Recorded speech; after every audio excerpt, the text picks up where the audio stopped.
සුබ දවසක් ඔයාලා හැමෝටම. අද මම කතා කරන්නේ අපේ ඇඩ්වාන්ස් සර්ච් එකේ තියෙන ප්‍රොඩක්ට් සෝටින් එක ගැන. මම දැන් ඉන්නේ අපේ ස්කිල් shop ප්‍රොජෙක්ට් එකේ හෝම් පේජ් එකේ. මම මෙතන ඇඩ්වාන්ස් සර්ච් එක ක්ලික් කරලා අපේ ඇඩ්වාන්ස් සර්ච් එකට යනවා. ඊට පස්සේ මෙතන තියෙනවා sort by කියලා recently added කියලා මෙතන drop down එකක් තියෙනවා. මේ drop down icon එක ක්ලික් කරාට පස්සේ drop down එක එනවා. ඊට පස්සේ මෙතන අපේ recently added තමයි දැන් select වෙලා තියෙන්නේ. ඊට පස්සේ මෙතන price ID low low to high ඊට පස්සේ popularity කියලා තියෙනවා. මම මෙතන low to high එක දීලා බලන්න. ඊට පස්සේ මෙතන products ටික එනවා. low එකේ ඉඳන් high එකට තමයි තියෙන්නේ. මෙතන price එක 1යි කියලා තියෙනවා. ඊට පස්සේ අපි බලමු මේ පළවෙනි page එකේ ඉන්නේ. මෙතන අන්තිම page එකට ගිහිල්ලා එතන වැඩිම price එක මේ විදිහට තියෙනවා. ඊට පස්සේ අපි ආයි පළවෙනි page එකට ගිහිල්ලා ආයි දීලා බලමු price එක high to low. ඊට පස්සේ මෙතන price එක වැඩිම එක පෙන්වනවා පළවෙනි page එකේ. ඊට පස්සේ අපි බලමු last page එකට ගිහිල්ලා price එක අඩුම එක පෙන්වන්න ඕනේ අන්තිමට. ඒ විදිහට පෙන්වනවා price එක. දැන් ආයෙ මම පළවෙනි එකට ගිහිල්ලා මෙතන popularity දෙනවා.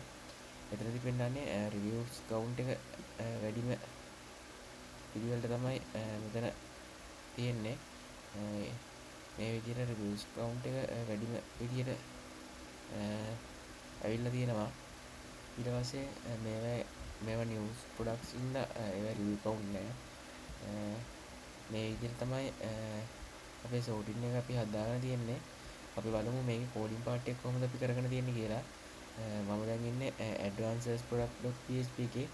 ඒකේ කෝඩින් පාර්ට් එක කතා කරන කලින් අපි query ලියලා data load කරගත්ත විදිය බලමු. මෙතන private function build query $sort කියලා variable එකක් හදාගෙන තියෙනවා. ඊට පස්සේ allowed sort කියලා array එකක් හදාගෙන news price low price high rating popular reviews කියලා දාගෙන තියෙනවා.